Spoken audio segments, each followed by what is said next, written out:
네, 누가복음 강해 이제 이번 주부터 3장으로 들어갑니다. 오늘 다 같이 보실 말씀은 누가복음 3장 1절에서 3절까지입니다. 누가복음 3장 1절에서 3절까지입니다.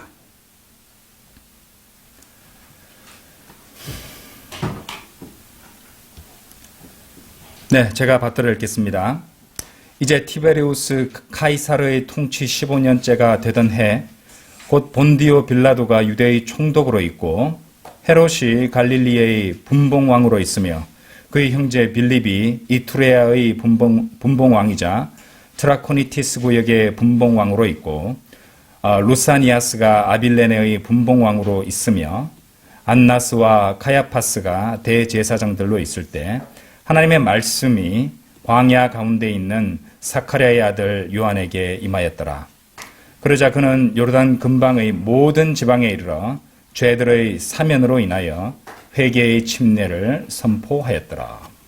네, 오늘 드릴 말씀 제목은요, 전치사 4를 잘못 번역한 성경들, 이런 제목으로 말씀드리겠습니다. 전치사 4를 FOR, 전치사 4를 잘못 번역한 성경들, 이런 제목으로 말씀을 드리겠습니다. 이제 오늘 설교는 3절 말씀 중심으로 말씀을 드릴 텐데요. 이제 근데 누가복음 강해니까 1절과 2절을 건너뛸 수는 없습니다. 예, 그래서 간단히 살펴보고 넘어가도록 하겠습니다. 이제 1절을 잘 보시면요, 여러분들 읽으시면서 느끼셨을 것이에요.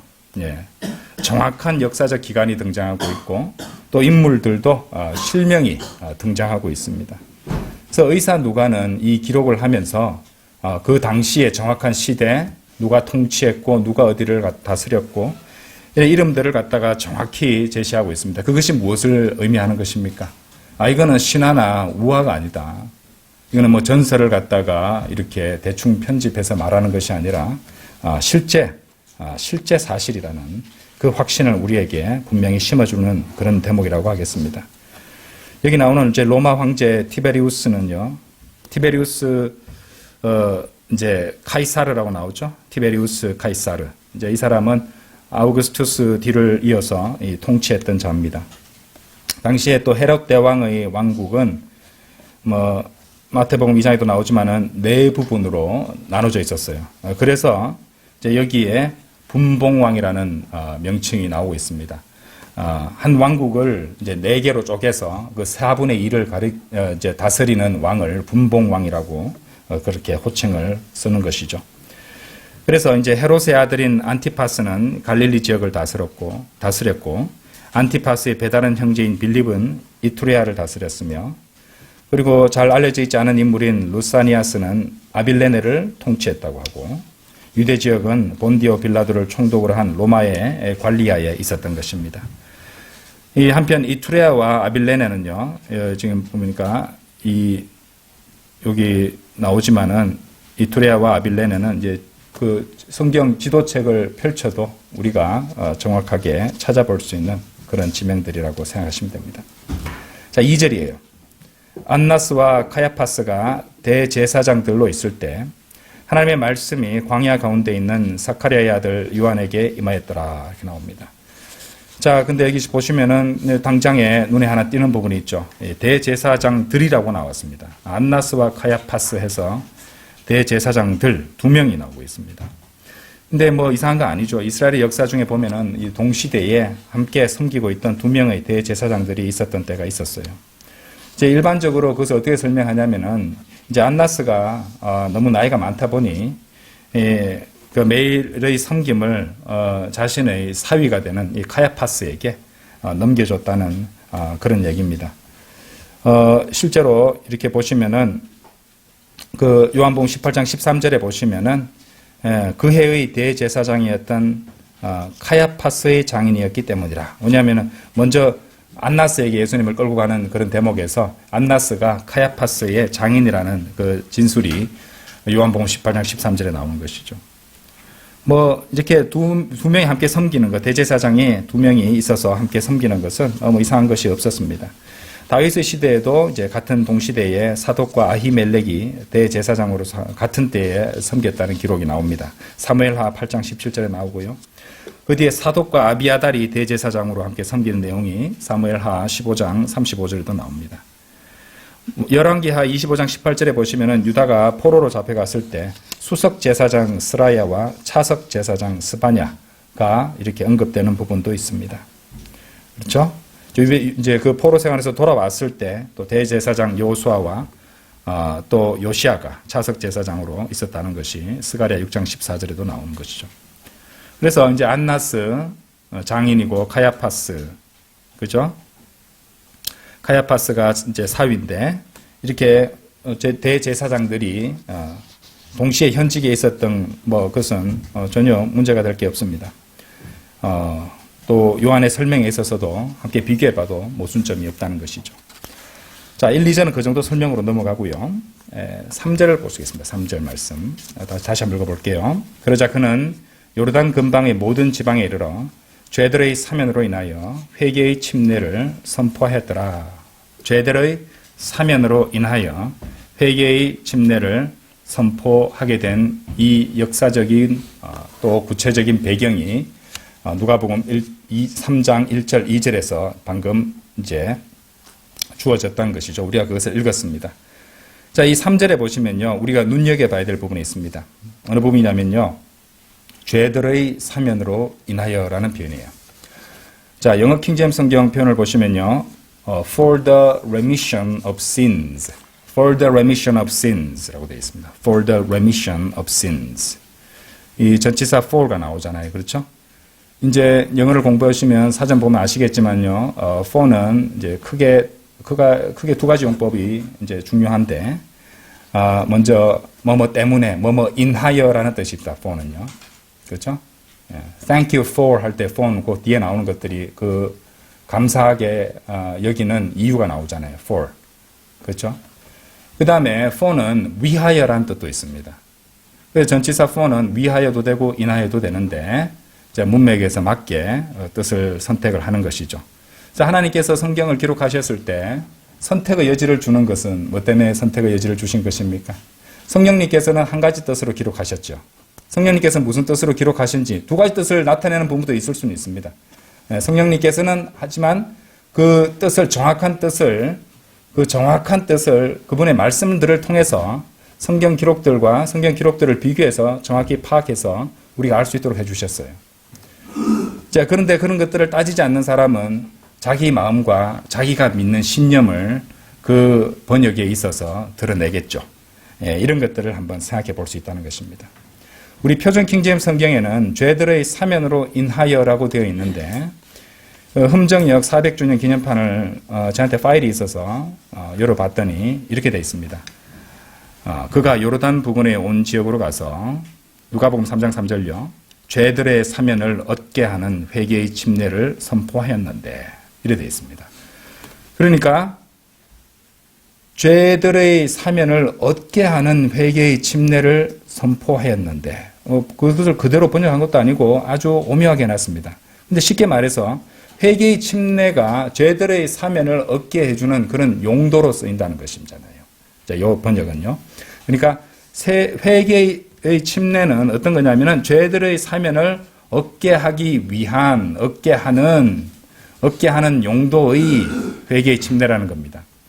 근데 이제 표준 킹제임스 성경의 번역과는 완전히 다르죠. 표준 킹제임스 성경은 죄들의 사면으로 인하여, 죄들을 사면했기 때문에 라는 뜻으로 번역을 했거든요. 이 점에 있어서 이제 이 누가복음 이제 주석서에서 러크만 목사님이 정확하게 주석을 다 달아놨습니다. 그것을 바탕으로 제가 설명을 드리는 것이에요. 자, 여기서 인하여에 해당하는 세 개의 철자로 구성된 짧은 단어 전치사 for를 우리가 여기서 주목해서 봐야 됩니다. 이 침례 교도들을 제외한 거의 모든 교파들이 어떤 식으로 이 부분을 갖다가 읽느냐면요. 죄의 사면을 위해서 침례를 받아야 한다. 침례를 받아야 죄의 사면을 얻는다. 이런 식으로 설명을 하게 될 것입니다. 자, 그런데 이렇게 죄들의 사면을 얻게 하는 회개의 침례, 흠정역 400주년 기념판의 번역처럼 말하는 자들은요, 이 목록들을 제가 읊어드릴게요. 로마 가톨릭이 그런 주장을 하고요.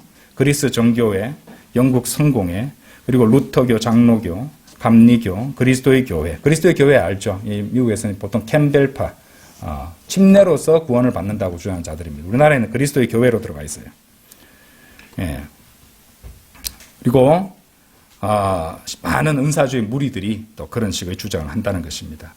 물론 이런 교파들에 따라서는 이제 침례 방식이라든지 침례의 대상이라든지 침례와 구원과의 관계가 차이가 있을 수는 있지만 자신들의 각각의 신앙 고백에 있어서 이 물에 의해서 물 침례에 의해서 자신들의 죄가 용서받을 수 있다고, 그러니까 사면 받는다고 이제 설명하는 자들이 그들이라는 것이죠. 그런 점은 대동소이하다 이 말입니다. 그런데 참으로 이상하죠. 스스로를 갖다가 침례교회라고 고백하고 소개하는 교회에서 나온 성경이 어째서 누가복음 3장 3절에서 이 로마 가톨릭이나 그리스도의 교회가 주장하는 바와 동일한 주장을 따르는 번역을 했는지 이해가 가지 않으며 안타깝게 합니다. 처음에는 그랬습니다. 제가 이것을 준비를 하다가 성령님께서 가르쳐 주신 것은 나중에 말씀드리겠지만은 의도적이었다는 것이에요. 어쨌든 다시 강조드리지만은 이 결코 이 누가복음 3장 3절에 나오는 for the remission of sins라는 이 표현은요, 죄들의 사면을 얻게 하는 회개의 침례나 죄들의 사면을 얻기 위한 침례를 말하는 것이 아니죠.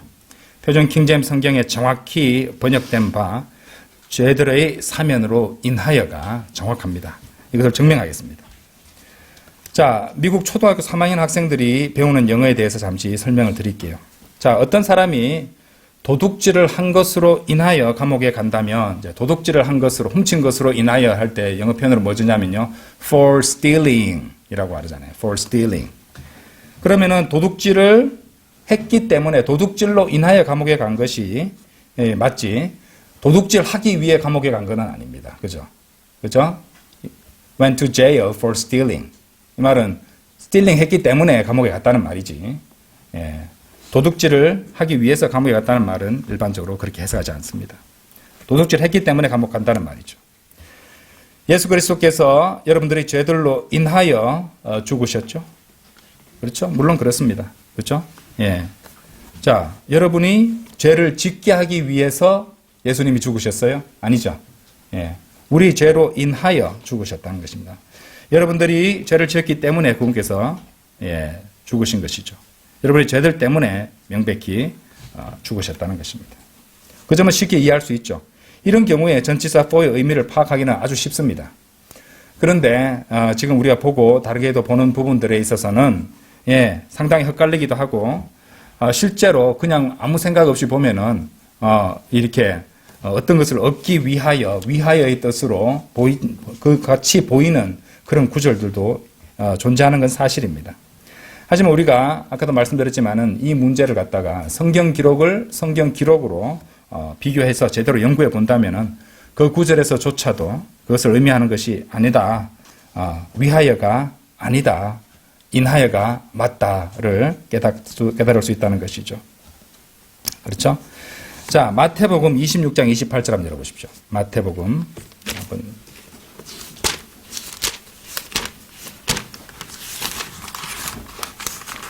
마태복음 26장 28절.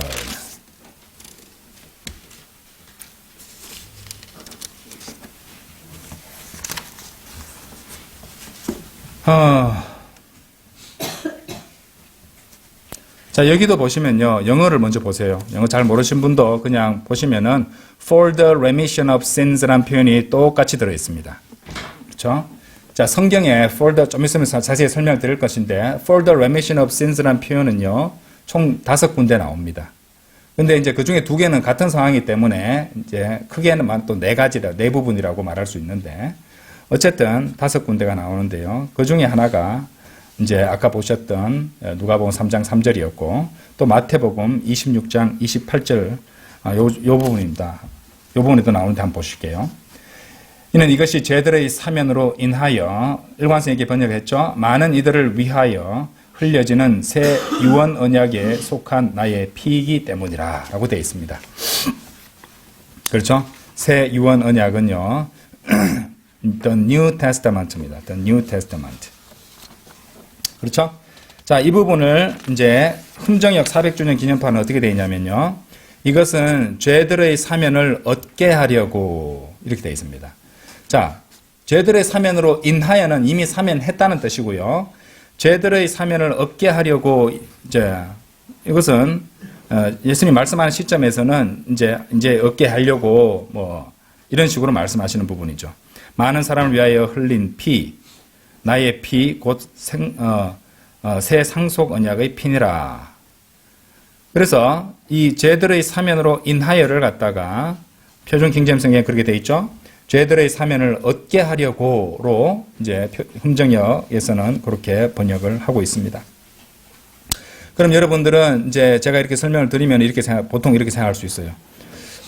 예수 그리스도께서 우리의 죄들을 사면받을 수 있도록, 우리가 사면받을 수 있도록 죽으신 것은 맞는 얘기 아닌가? 그건 맞는 번역 아닌가? 죄들의 사면을 얻게 하려고가 맞는 거 아닌가? 이렇게 생각하실 수도 있습니다. 예, 일반적으로 생각하면은, 그런 생각을 할 수 있습니다. 자, 히브리서 9장 22절 한번 열어보세요. 히브리서 9장 22절. 그런데 마태복음 26장 28절 이 문맥에서는 그렇게 번역하면 안 된다는 것이죠. 자, 히브리서 9장 22절 보세요. 자, 그리하여 율법에 따라 거의 모든 것들이 피로 깨끗하게 되느니라. 그런즉 피 흘림이 없이는 사면이 없느니라. 지금 나오죠? 자, 피 흘림이 없이는 사면이 없느니라라는 이 말씀은 우리가 실제로 이제 거리 설교나 복음을 전할 때도 예수 그리스도의 보혈의 능력을 설명하기 위해서 피 흘림이 없이는 예수 그리스도께서 왜 십자가에서 못 박히시고 피 흘려 죽으셔야 했는가를 설명할 때 한 번씩 언급하는 구절이기도 합니다. 그래서 예수 그리스도의 보혈과 관련한 개인적 사역에서 종종 사용되는 그런 부분입니다. 이제 복음 전할 때도 사용할 수도 있고요. 또 뭐 그렇게 사용하는 것이 뭐 틀린 것은 아닙니다. 그런데 이 히브리서 9장 22절을 엄밀한 교리적 적용으로 봤을 때는 그것과 다르다는 것이죠. 여기 나오는 히브리서 9장 22절의 피는요, 예수 그리스도의 피가 아닙니다. 예수 그리스도의 피가 아니에요. 자, 이거 내용상을 보시면 이 어떤 내용입니까? 예. 이 짐승들의 피를 말하는 것이거든요. 송아지들과 염소들의 피를 말하는 것이죠. 그렇죠? 히브리서 9장 22절의 피는 송아지들과 염소들의 피고, 또 이것이 이제 하나님의 봉사에 대해서 성막의 기구들과 기명들을 거룩하게 하기 위해서 이것들이 뿌려졌다는 것이죠.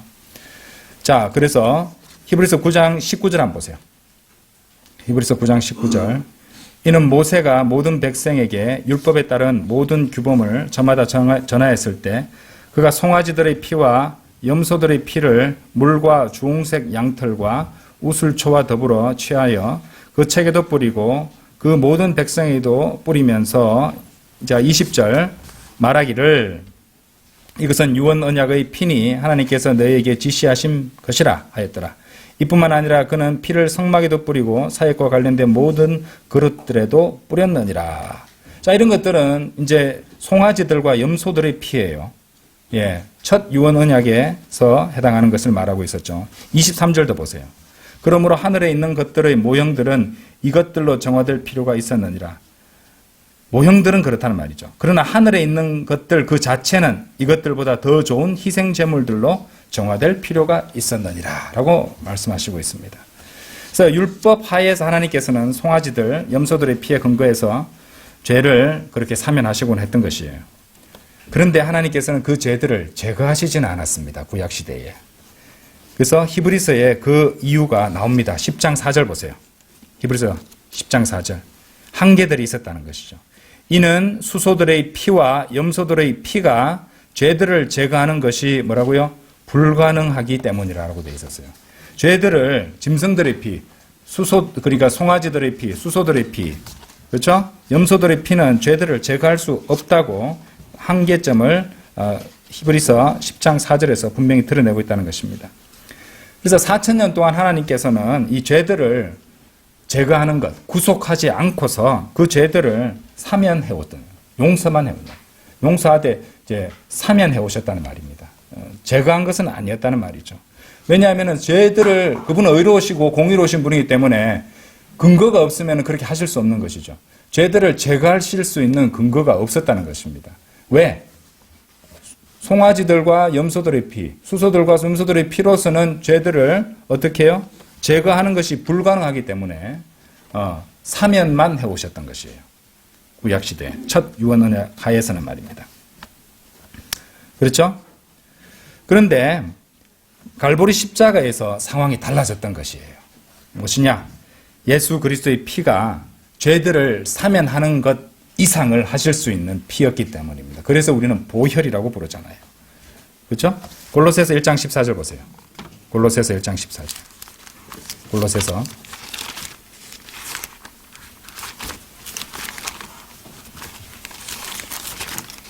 골로새서 1장 14절을 보시면은 그 아들 안에서 우리가 그분의 피를 통하여 구속, 그분의 피를 통하여 구속 곧 죄들의 용서를 받았느니라 라고 되어 있습니다.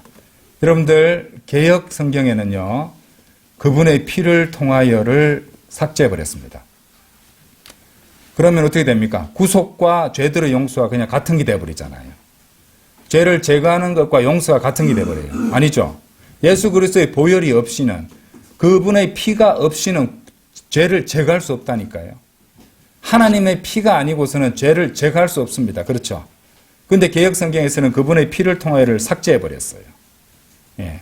제가 지금 이제 두 구절을 흥정역 구절과 비교했지만은 제가 굳이 개역 성경 얘기하지 않는 것은 개역 성경도 똑같아요. 마찬가지예요. 예. 나중에 한번 확인해 보세요. 그래서 제가 전치사 4를 잘못 번역한 성경들이라고 제목을 복수용으로 잡았던 것입니다. 자, 그분의 피를 통하여를 갖다가 그죠? 삭제해버렸단 말이죠. 단순하게 구속과 죄들의 용서가 같다고 이제 생각하도록 만들었단 말입니다. 아니죠? 예, 구속은 죄를 제거하는 것인데 사면, 용서는 구약에서도 계속 해왔던 것입니다. 하지만 구속을 하지 못했던 것이죠. 그래서 구약시대 전체를 통해서 하나님께서는 죄인들을 구속함 없이 용서해 오셨어요. 사면해 오셨다는 것입니다. 자, 증거 있습니다. 출애굽기 34장 열어보세요. 출애굽기 34장 7절. 자, 보세요. 출애굽기 34장 7절. 나는 수천에게 자비를 간직하여 죄악과 불법과 죄를 용서하되, 용서하신다 그랬어요. 어떤 방식으로도 유죄인 자들의 죄를 뭐라고 되어 있습니까? 없애버리지는 아니하느니, 제거하지는 않으셨어요. 아버지의 죄악을 벌하여 자녀들 위와 자녀들의 자녀들 위에 영향을 끼치게 하고 3대와 4대까지 이르게 하느니라. 그렇죠? 죄를 제거하시지는 않았다는 말씀, 없애버리지는 않았다는 말씀을 하고 계십니다. 그도 그럴 것이 아까 보셨던 히브리서 10장 4절 말씀처럼 예, 죄들은 수소들의 피와 염소들의 피로는 죄들이 이렇게 제거될 수 없었기 때문이죠. 하지만 예수 그리스도의 피는 달라요. 하나님의 피, 예수 그리스도의 보혈은 두 가지다. 사면과 구속, 용서와 구속을 다 하실 수 있었다는 말입니다. 그래서 다시 마태복음 26장으로 돌아와 보십시오. 여러분들은 마태복음 26장 28절을 그냥 보시면요, 이거 죄들의 사면을 얻게 하기 위해서 이제 많은 이들을 위하여 흠정에 흘려진 돼 있지만은요, 지금 표준 킹제임스의 정확한 번역을 보시면 흘려지는이라고 돼 있습니다. 흘려지는. 그렇죠? 그것도 틀렸죠? 예. 그래서 흘려지는 새 유언 언약에 속한 나의 피이기 때문이라. 그냥 생각하면 이렇게 이제 사면을 위해서 그렇게 흘려지는 것이라고 생각하기 쉽지만은 그게 안 되는 이유가 제가 이때까지 설명을 드렸던 그 근거가 있다는 것입니다. 그러니까 이제 예수님께서 마태복음 26장 28절에서 이것이 죄들의 사면으로 인하여 많은 이들을 위하여 흘려지는 새 유언 언약에 속한 나의 피이기 때문이라고 말씀하셨을 때, 이 죄들이란 것은 구약시대 수소들의 피와 염소들의 피로서 이미 사면되어 온 것들입니다. 그죠? 그러니까 흠정역 번역처럼 사면을 얻게 하려고 흘리는 그리스도의 피가 아니라 완전히 제거되는 이 죄를 완전히 제거시키는 구속을 이루시는 그리스도의 피라는 것을 알아야 된다는 것이죠. 그러니까 죄들의 사면으로 인하여 이렇게 돼야 되죠. 이제까지 죄들이 그러니까 죄들이 앞에 이 말이 생략되다고 생각하시면 됩니다. 죄들이 구속되지 않고 죄들이 사면된 것으로 인하여이라는 말이에요. 예. 그러니까 구속이 안 됐으니까 사면만 받고 제거되진 않았으므로 그런 의미로서 죄들의 사면으로 인하여라고 말씀을 하셨던 것입니다. 그렇죠? 우리 이방인들의 측면에서 봤을 때 사면을 얻게 하기 위해서 하는 게 맞지 않느냐. 그때 예수님께서 말씀하시는 것은 구약 성도와 신약 성도를 다 염두에 두고 하신 말씀으로 볼 수 있습니다. 이 유대인들에게 하는 말씀이지만은, 그러면 예수님께서는 이 사면과 구속을 다 하실 수 있다는 것이니까요. 그렇죠? 그걸 갖다가 그냥 사면을 얻게 하기 위해서라고 하시면은 안 되죠. 예. 실로 죄들은 예수 그리스도의 피로서 그제서야 완전히 제거될 수 있었기 때문에, 그렇죠? 죄들의 사면으로 인하여 제거되지는 않고 죄들이 사면만 되었기 때문에, 그렇죠? 많은 이들을 위하여 흘려지는 새 유언 언약에 속한 나의 피, 예수 그리스도의 보혈은 이제 구속을 할 수 있는 그 피라는 것을 보여주는 말씀이 바로 마태복음 26장 28절 말씀이라는 것을 이해해야 됩니다. 단순하게 생각하시면 안 되죠. 예. 오늘 말씀은 좀 질긴 곡입니다. 또 어려운 교리이기도 하고요. 잘 들으시면 됩니다. 자, 그러면은 제가 방금 설명드린 말씀, 예수 그리스도의 피로서 그 죄들이 완전히 제거될 수 있다는 것을 더 성경적 근거가 있느냐? 예, 두 구절을 제시할 수 있습니다. 먼저 로마서 3장 25절입니다. 로마서 3장 25절. 열어보시죠. 로마서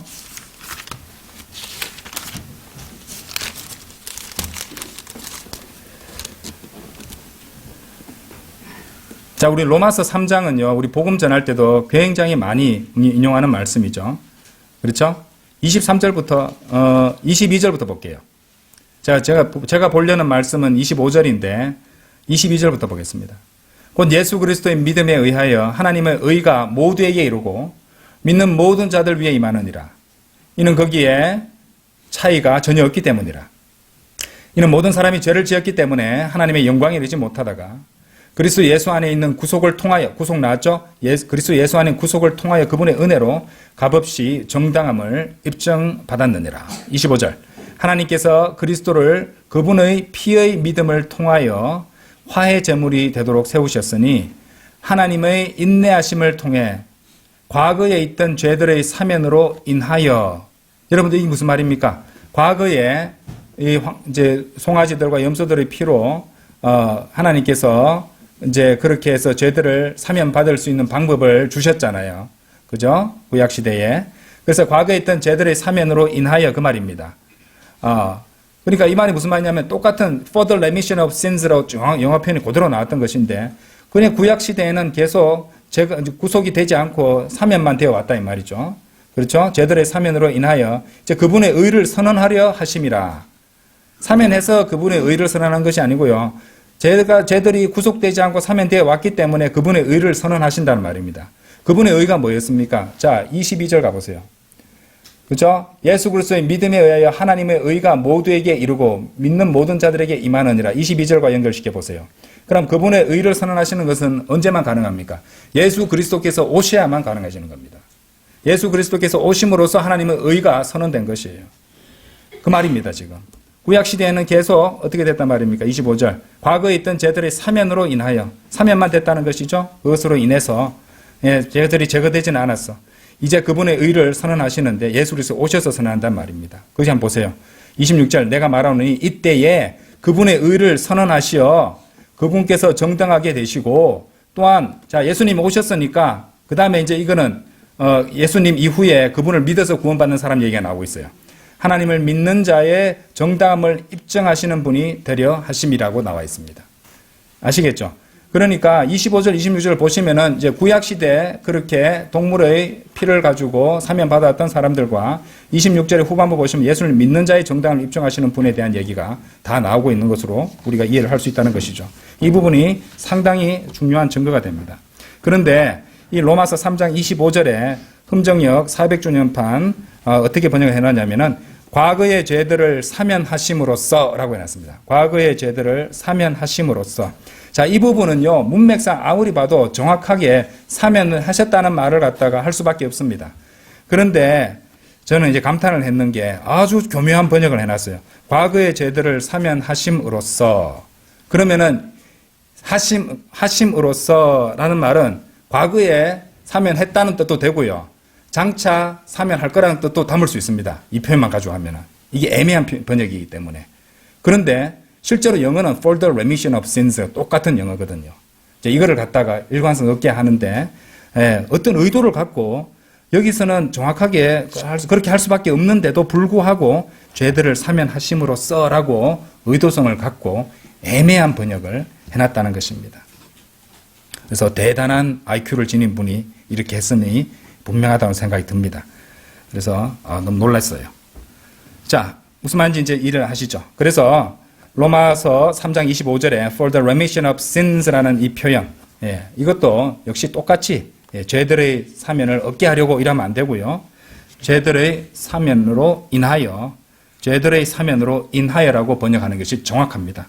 제가 아까 말씀드렸던 이제 구약과 또 예수 그리스도 구약의 그 동물의 피로 죄들이 제거되지 않았으니까 예수 그리스도의 그 보혈이 필요하다는 것이 히브리서와 연결해서 정확하게 설명할 수 있다는 것입니다. 그렇죠? 자, 사실 아까도 말씀드렸지만 킹제임스 성경에 나오는 이 for the remission of sins라는 표현은요, 총 5군데가 나옵니다. 그리고 러커만 목사님은 분명히 단언하시는데 어떠한 경우라도 예외 없이 모두 because they have been remitted. 무슨 말이냐면은 즉 그들이 이미 죄의 사면을 받았으므로 풀어서 말하자면 그렇다는 겁니다. 죄들의 사면으로 인하여 풀어서 말하자면 이미 죄들의 사면을 받았으므로 또는 받았으므로 이런 뜻으로 모두가 똑같이 뭐 그때 맞춰가 바꾸는 표현이 아니라고 정확하게 주석하고 계십니다. For the remission of sins를요. 정리를 해볼게요. 자, 이 표현이 맨 처음 나온 곳이요. 자, 마가복음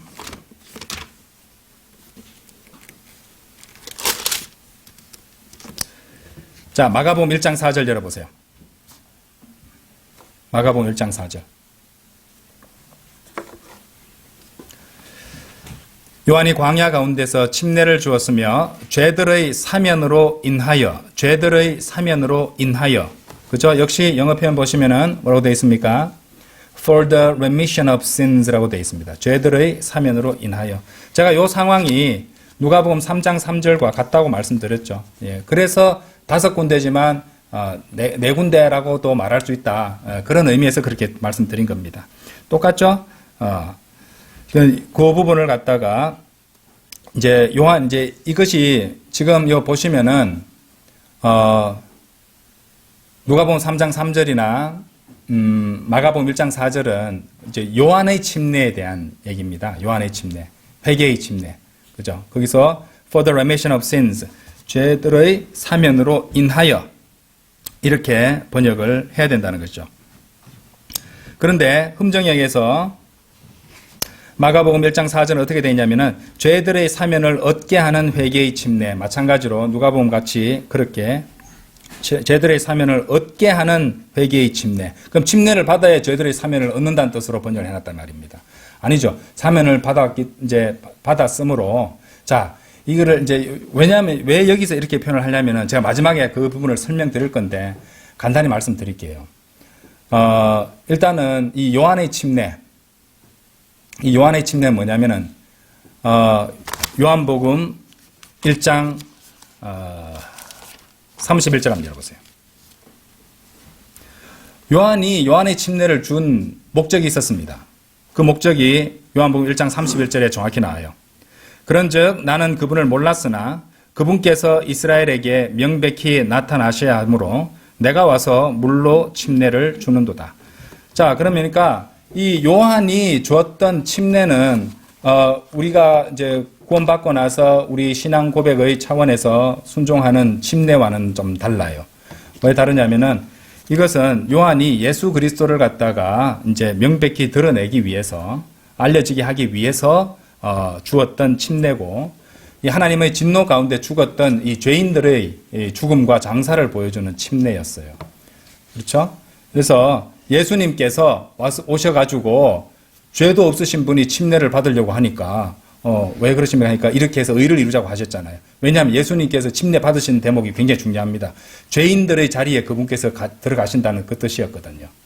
그러니까 이 침례는, 요한의 침례는 이제까지 죄들이 사면받아 왔는데 이제 죄들을 구속하실 수 있는 그분께서 이제 오셨다는 것을, 메시아시라는 것을 유대인들에게 드러내기 위해서 주었던 침례가 요한의 침례입니다. 아시겠죠? 예, 이것도 설명하려면 많이 걸리기 때문에 간단히 말씀드리자면 그렇습니다. 이 성경에는요, 보시면은 7 침례가 나옵니다. 여러분 아시죠? 7 침례. 제일 이제, 따지고 보면 제일 먼저 나온 침례는요, 요한의 침례가 아닙니다. 구약에 있었어요. 모세의 침례 있잖아요. 그렇죠? 이스라엘 민족이 이집트로부터 이래 떠나면서 이제 성별하게 되잖아요. 세상을 얘기하는. 그죠?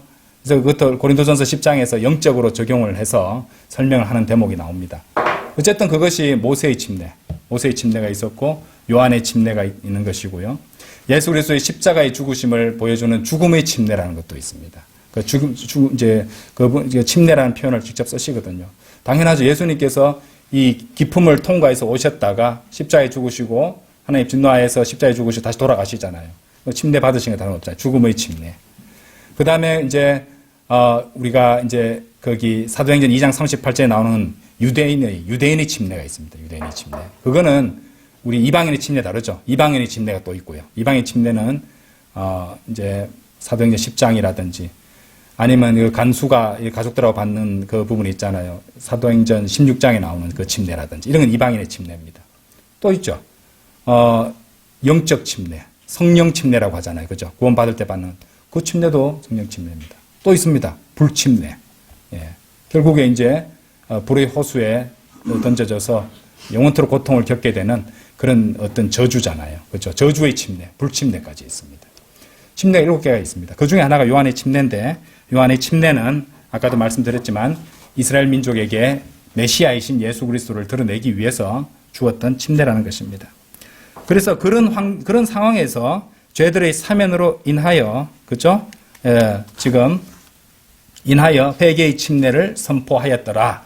이렇게 번역을 하는 것이 정확하다는 것입니다.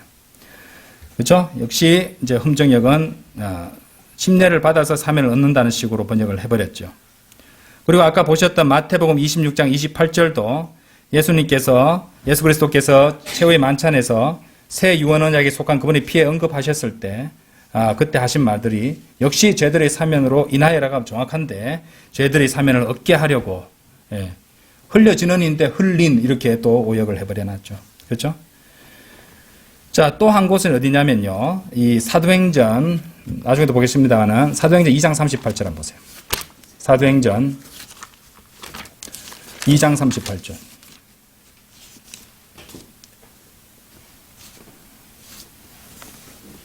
사실요, 이 2장 38절이 정말 문제 구절입니다. 예. 자, 그때 베드로가 그들에게 이같이 말하였더라. 회개하라. 그리고 너희는 각자 죄들의 사면으로 인하여, 여기도 for the remission of sins하고 똑같은 표현이에요. for the remission of sins, 죄들의 사면으로 인하여 예수 그리스도의 이름으로 침례를 받으라. 그리하면 너희는 성령님의 선물을 받으리라.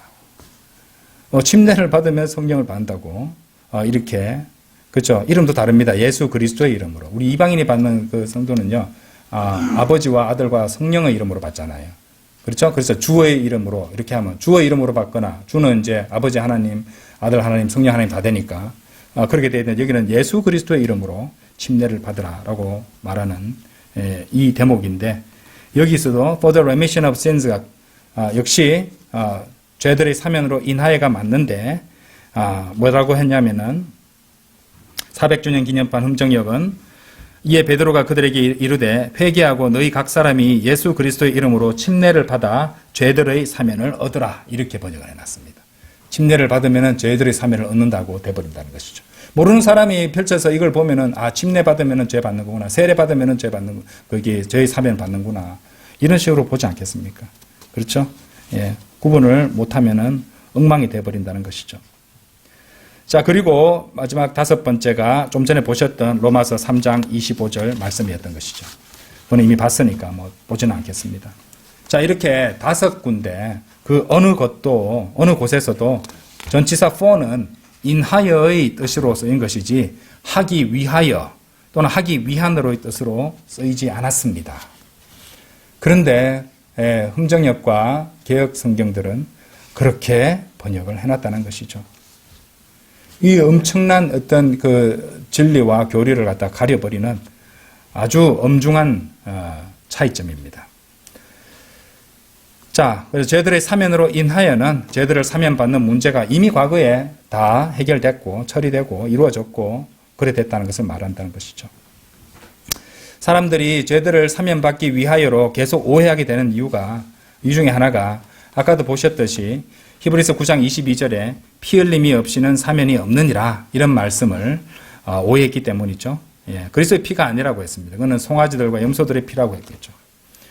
하나님께서는 구약시대의 죄들을 사면하실 때마다 송아지들의 피, 염소들의 피를 요구하셨습니다. 근데 예수 그리스도께서 제가 다시 설명드리는 겁니다. 여러분들 이해시키기 위해서 십자가에 처형되시고 피를 흘리심으로써 하나님의 피였죠. 이 피가 그 첫 유언 언약, 그 구약시대에 있었던 그런 불법들의 구속을 이루실 수 있게 됐던 것이에요. 자, 증거 구절, 아까 제가 두 구절이라고 했죠. 로마서 3장 25절과 하나 더 있습니다. 히브리서 9장 15절 열어보세요. 자, 이건 명백합니다. 히브리서 9장 15절 말씀은. 히브리서 9장 15절. 자, 보세요. 그런즉 이런 까닭에 그분께서는 새 유언 언약의 중재자로 계시니 첫 유언 언약 하에 있던 불법들의 구속을 위하여 잘 보세요. 첫 유언 언약 하에 있던 불법들의 구속을 위하여 죽으심으로써 부르심을 받는 자들이 영존하는 유산의 약속을 받게 하려 하심이라. 자, 이 말씀이 누구에 관한 말씀인지 아십니까? 예? 자, 설명을 드릴게요. 예수 그리스도께서 여기서 피를 흘리신 것은 이 말씀대로 먼저 그들이 사면받았기 때문이었어요. 그러니까 구속은 받지 않고 사면받았기 때문이었어요. 침례자 요한이 그들에게 침례를 행한 것도 하나님께서 이미 그들의 죄들을 사면하시기 때문에 그죠? 죄들의 사면으로 인하여 회개의 침례를 선포했던 것이죠. 마찬가지로 예수 그리스도께서 피를 흘리신 것도 하나님께서 사람들의 죄들을 이미 사면해 주셨기 때문이고 이로써 그 용서된 죄들을 구속하시고 죄인들을 구원하시기 위해서입니다. 신약 교리가 정립되기 이전의 과도기인 아까 보셨던 사도행전 2장 38절에서도 하나님께서 죄들을 사면해 주셨기 때문에 죄들의 사면으로 인하여 유대인들이 예수 그리스도의 이름으로 회개의 침례를 받았던 것입니다. 이처럼 하나님의 죄의 사면은 예수 그리스도께서 피를 흘리시기 이전에도 이미 이루어져 왔던 것입니다. 아담도 죄가 용서되었죠. 거기 짐승을 잡아가지고 가죽옷을 해입했잖아요. 그게 어린 양입니다. 어린 양. 어린 양을 바치게 하셨던 것입니다. 노아도 죄의 사면을 받았고 이삭과 야곱도 다윗도 그랬습니다. 그런데 그들의 경우에 있어서 십자가에서 예수 그리스도의 피가 흘려지기 전이었기 때문에 그들이 구속되었던 것은 아니었다는 말이죠. 죄가 제거된 것은 아니었다는 말입니다. 구약시대에는 죄들이 용서될 수는 있었어도 죄들이 제거될 수는 없었던 것입니다. 죄들을 제거하고 깨끗하게 할 수 있는 것은 오직 예수 그리스도의 피뿐입니다. 그래서 예수 그리스도께서 오셨던 것이고 죄들의 사면으로 인하여 그러니까 죄들이 사면만 되고 죄가 제거되는 구속은 이루어지지 않았기 때문에 예수님께서 오셔서 하나님의 피를 흘리셨고 구속을 이루셨던 것입니다. 아까 이제 로마서 3장 25절 자세히 설명드렸죠? 하나님께서 죄들을 사하신 것인 과거에 이미 이루어진 일인 것을 분명하고 확실하게 서술을 했던 것이죠. 그렇죠? 예. 그래서 히브리서 9장 15절에서는 그런즉 이런 까닭에 그분께서는 새 유언 언약의 중재자로 계시니 첫 유언 언약 하에 있던 불법들의 구속을 위하여 죽으심으로써 첫 유언 언약 하에 있던 불법들은 사면만 됐던 것이죠. 그것의 구속을 위하여 죽으심으로써 부르심을 받는 자들이 영존하는 유산의 약속을 받게 하려 하심이라. 자, 이 말씀은 구약 성도들을 겨냥한 말씀, 신약 성도를 말하는 게 아닙니다. 여기서는 구약 성도들은 사면만 받고 그죠? 구속은 받지 못하고 죽었잖아요. 그래서 구약 성도들이 그들의 죄들을 그들의 죄도 구속하기 위해서는 신약 성도의 죄들만 구속하는 게 아니죠. 구약 성도들의 죄도 구속하기 위해서는 예수 그리스도께서 죽으셔야 했다는 것입니다. 그래서 이제 그들이 영존한 유산의 약속을 받을 수 있게 하셨다는 것이죠. 이제 그래서 이제 주님께서는 이게 지하 세계에 있던 아브라함의 품에 있던 그런 구약 성도들을 데리고 그 이후에 에베소서 4장 8절 9절 찾아보진 않겠습니다. 그 내용처럼 그 구약 성도들을 데리고 올라가실 수 있었다는 것이죠. 그렇죠? 예. 이런 것들을 제대로 알 리 없으니까 희한한 번역을 하는 겁니다. 다시 설명드리자면 예수 그리스도께서는 이 말씀대로 죄들을 사면하시려고 죽으신 것이 아니라 이미 사면은 계속되어 왔죠. 첫 언약 때에 범죄한 것을 구속하시려고 죽으신 것입니다. 예수 그리스도께서 오셔서 죽으시고 피를 흘리신 것은 죄들을 구속하셔서 죄들을 제거하기 위한 수단을 마련하시기 위해서라는 거죠. 위해서라는 것입니다. 하나님께 그 근거를 마련해 드리기 위해서였어요. 그 불법들은 이미 사면되어 있었습니다. 이미 용서되어 있었어요. 제거, 구속이 되지 않았다 이 말입니다. 그렇죠? 그런즉 이런 까닭에 그분께서는 새 유언 언약의 중재자로 계시니 첫 유언 언약 하에 있던 불법들의 구속을 위하여 죽으심으로써 부르심을 받는 자들이 영존하는 유산의 약속을 받게 하려 하심이라. 히브리서 9장 15절 다시 읽었는데요. 이렇게 첫 유언 언약 하에라는 말씀에서도 알 수 있듯이 피의 속죄의 첫 번째 적용은 구약 성도들에 대한 것이었어요. 즉 그것은 죄들의 사면으로 인하여 그렇죠? 사면으로 인하여 사면했기 때문에 사면만 받아왔기 때문에 제거되지 않았기 때문에 그래서 예수 그리스도의 피가 필요했던 것입니다. 자, 다시 사도행전 2장 38절 가보십시오. 사도행전 2장 38절. 이 말씀 때문에 지옥 가는 사람들이 엄청 많습니다. 엄청 많아요. 그리고 이 말씀을 가지고 와가지고 침례를 받아서 구원받는다고, 물침례를 받아서 구원받는다고, 세례를 받아서 구원받는다고 수없이 많은 사람을 지옥에 쳐놓고 있는 자들이 있습니다. 그때 베드로가 그들에게 이같이 말하였더라. 회개하라. 그리고 너희는 각자 죄들의 사면으로 인하여 예수 그리스도의 이름으로 침례를 받으라. 그리하면 너희는 성령님의 선물을 받으리라. 자, 이 방금 읽으신 이 사도행전 2장 38절로 가서 물침례로 죄를 용서받게 하려는 자가 있다면 그 사람은 지옥형 티켓을, 편도 티켓을, 왕복 아닙니다. 들어가면 못 나옵니다. 편도 티켓을 나눠주려는 자들이름을 알아야 된다는 것입니다. 럭커만 목사님의 주석서에 적어도 9억 명이 좋게 넘는 사람들이 이 세 개의 철자로 된 전치사 4를 잘못 해석해서 지옥에 떨어질 저주하에 있다고 주석하고 있습니다. 자, 왜 이렇게 잘못된 번역을 하고 있을까? 왜 이렇게 잘못된 번역을 하고 있을까? 이 세대주의를 배격하기 때문입니다. 세대주의를 배격하고 바르게 성경을 나눠서 공부해야 되는데 바르게 나누는 것을 가지고 이 험정역을 번역하신 분이 피터 러크만 박사님을 공격할 때 극단적 세대주의자라고 무식하게 비판한 것을 본 적이 있습니다.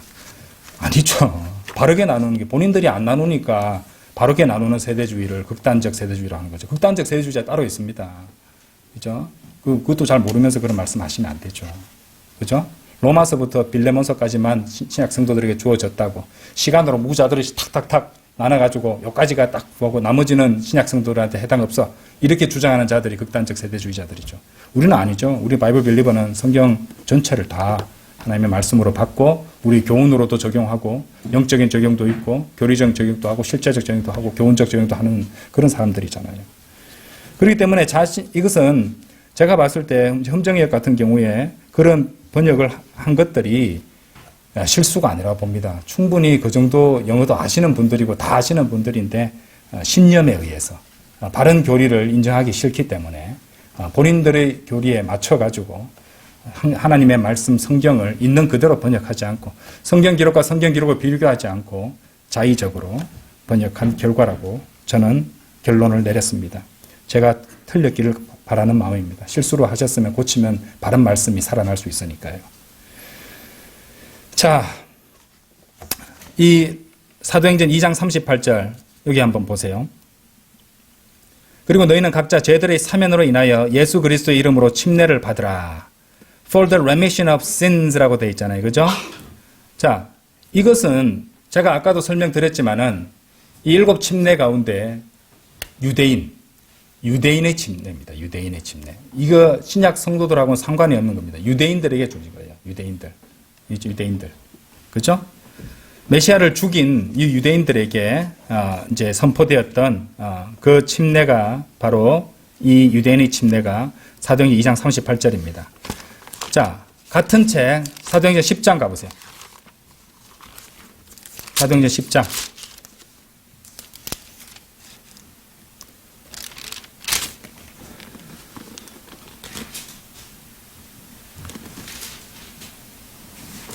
(43절) 보세요. 10은 이방인의 숫자잖아요. 그렇죠? 자, 다시 제가 이제 비교하면서 가겠습니다. 베드로입니다. 똑같은 베드로가 등장합니다. 사도행전 2장 38절. 다시 볼게요. 보고 사도행전 10장으로 가겠습니다. 10장 43절로. 그때 베드로가 그들에게 이같이 말하였더라. 회개하라. 그리고 너희는 각자 죄들의 사면으로 인하여 예수 그리스도의 이름으로 침례를 받으라. 그리하면 너희는 성령님의 선물을 받으리라 했습니다. 자, 여기서는 for the remission of sins니까 죄들을 사면 받았기 때문에 침례를 받으라 라고 말했던 거잖아요. 그렇죠? 여기서 for the remission of sins입니다. 자, 똑같은 베드로입니다. 베드로가 이제 가서 이제 이방인들에게 이렇게 복음을 전하는 것인데 자, 43절 보세요. 그분에 대하여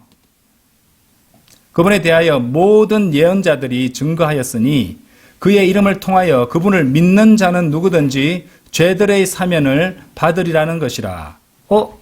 자, 사도행전 2장 38절에서는 죄들의 사면으로 인하여 이미 받았다는 식으로 사면을 받았다는 말로 해서 유대인들에게 얘기했잖아요. 근데 사도행전 10장에서는 이방인들에 해당하는 말을 하고 있는데 그분의 이름을 믿는 자는 누구든지 죄들의 사면을 받으리라는 것이라. 이방인들은 무슨 염소들하고 송아지들의 피로 해서 사면 받아올 일이 없잖아요. 그죠? 유대인들이 그렇게 했던 것이지. 이 사람들은 사면을 안 받은 사람들입니다. 그렇죠? 그러니까 예수 그리스도의 이름을 통하여 그분을 믿는 자들은 누구든지 죄들의 사면을 받으리라는 것이라 하고 아직 이런 말들을 전하고 있는 동안에 성령님께서 베드로가 그 말을 마치지 못하게 강제로 막으셨어요. 아마 베드로는 43절을 이제 말하면서 곧바로 사도행전 2장 38절에서 했던 말들을 하려고 했을 것이에요. 이제 이 회개하고 침례를 받으라. 그럼 성령의 선물을 받을 거야 라고 말하려고 했는데 성령님께서 베드로가 그 말 못하도록 막으십니다. 갑자기 어떤 일이 벌어졌습니다. 성령님께서 말씀을 들은 그들 모두 위에 임하셨더라. 이방인들 위에도 성령님의 선물이 부어졌으므로 다 깜짝 놀랐단 말이죠. 예, 구원 받았단 말입니다. 침례 받기 전에 구원을 다 받았단 말입니다. 그렇죠? 예. 이는 이방인들이 방언들로 말하고 하나님을 드높이는 것을 그들이 들었기 때문이라. 이것도 설명을 많이 드려야 되는데, 자, 여기서는 과도기적 시간이고, 또 여기서 성령님을 받았다는 것을 증거를 보여주시기 위해서, 이렇게 이제 방언들로 말하는 그런 이 과도기적 이 서신에서 그 사건이 발생한 것입니다. 어쨌든 성령을 받아서 구원받았단 말입니다. 그래서 47절에서 그들이 우리와 마찬가지로 우리는 뭡니까? 예, 유대인을 말하잖아요. 성령을 받았는데 어떤 사람이 이들에게 침례받지 못하도록 물을 금할 수 있겠느냐. 이제 이 사람들은 구원받고 침례받는 그것이 여기서 그대로 만들어졌다는 것이죠. 자, 이것만 봐도 세대주의가 아니면은 모순이 돼버립니다. 자, 사도행전 2장 38절에서는 이미 사면 받은 것이라고 말했잖아요. 사면 받은 것으로 인하여, 사면으로 인하여, 죄들의 사면으로 인하여 예수 그리스도 이름으로 침례를 받으라. 그리하면 너희는 성령님의 선물을 받으리라. 사도행전 10장에서는 성령님께서 베드로에게 이방인들이 구원받는 것을 딱 정확하게 개입하셔서 보여주셨다는 것이죠. 그대로 43절에서 그분을 믿는 자는 누구든지, 우리가 구원받은 방식이잖아요. 죄들의 사면을 받으리라는 것이라. 자, 여기 보시면은 43절에 shall receive remission of sins라고 되어 있습니다. 이건 미래형으로 되어 있잖아요. 장차 받게 될 것이다. 뭐 하게 되면 받을 것이다. 이 얘기잖아요. 다르죠? 이걸 같이 하면 안 되죠. 그렇죠? 세대주의가 없으면요, 성경은 모순이 되어버립니다. 정확하게 교리를 적용해서 배워야 된다는 것이죠. 자, 자, 그렇다면은 오늘 누가복음 3장 3절 죄들의 사면으로 인하여 회개의 침례를 선포한다는 말씀에서 요한이 의미하는 바가 무엇입니까? 요한이 이제 회개의 침례, 요한의 침례를 갖다가 이제 준 이유는 예수 그리스도를 메시아로서 이스라엘 민족에게 드러내기 위함이라고 말씀드렸죠. 그래서 이제 이것을 통해서 그는 유대인들에게 이렇게 말하고 있는 것입니다. 마침내 그 때가 되었다. 메시아께서 여기 계신다. 회개하라. 그러면 너희의 죄들이 용서받게 될 것이다. 그리고 이것으로 내려와서 물밑으로 내려가서 너희가 그것을 믿는다는 것을 보이도록 해라. 그런 의미에서 회개의 침례를 선포하고 있었던 것이죠. 그러니까 요한은 여기서 누구에게라도 침례를 받을 때 죄들이 용서받게 될 것이라고 말하는 것이 아니라는 것이죠. 그렇죠? 그리고 어떤 침례자도 죄를 용서받게 하려고 누군가에게 침례를 주는 것이 아닌 이유가 바로 여기도 있습니다. 침례자가 침례를 주는 것은 뭐 때문입니까? 그 사람이 이미 죄들을 용서받았기 때문에 그렇게 하는 것이죠. 그렇죠? 아까 보셨잖아요. 사도행전 10장 47절에서 그들이 우리와 마찬가지로 성령님을 받았는데 어떤 사람이 이들에게 침례받지 못하도록 물을 금할 수 있겠느냐. 그렇게 됐다는 것이죠. 처음에 이제 준비할 때, 흠정이 여기 실수구나. 약간 착오가 있었겠지라고 생각했는데, 제가 내린 결론은 세대주의를 배격하기 때문에, 말씀을 바르게 나누는 것을 배격하기 때문에 의도를 갖고, 똑같은 표현인 for the remission of sins를 그런 식으로 교묘하게 번역을 했다는 것이죠. 흠정이 같은 경우에 있어서는, 여기 창세기 이제 1장에서도 다시 채우고를 갖다가 부인하잖아요. replenish를 갖다가. 그것도, 강격, 이론이라고 하면서 이론인 것인 양 해서, 그것이 잘못됐다는 식으로 해서 자기들이 그것을 받아들이지 않으니까, 그것을 그렇게 의도성을 갖고 번역을 해 놓은 것입니다. 아니죠. 강격 이론 아니죠. 강극 진리입니다. get fact입니다. 이론이 아닙니다. 바이블 빌리버는 하나님의 말씀을 바르게 나누어 그리고 공부하고 믿고 실행하는 사람들이죠. 아무리 킹제임스 성경을 쓴다고 할지라도 이런 세대주의를 믿고 또 실행하고 가르치고 하지 않으면 바이블 빌리버 아닙니다. 미국에는 은사주의자도요. 킹제임스 성경 쓴다는 사람들 있습니다. 그죠? 킹제임스 성경 쓰는 것이 바이블 빌리버라는 증거 아닙니다. 바른 말씀을 이제 하나님께서 주셨는데도 그릇되이 나누고 성경을 교묘하게 이제 고치고 해서는 안 된다는 것이죠. 아무쪼록 속고 있는 많은 분들이 깨닫고 진리로 돌이키기를 간절히 바라고 기도합니다. 다시 기도드리겠습니다.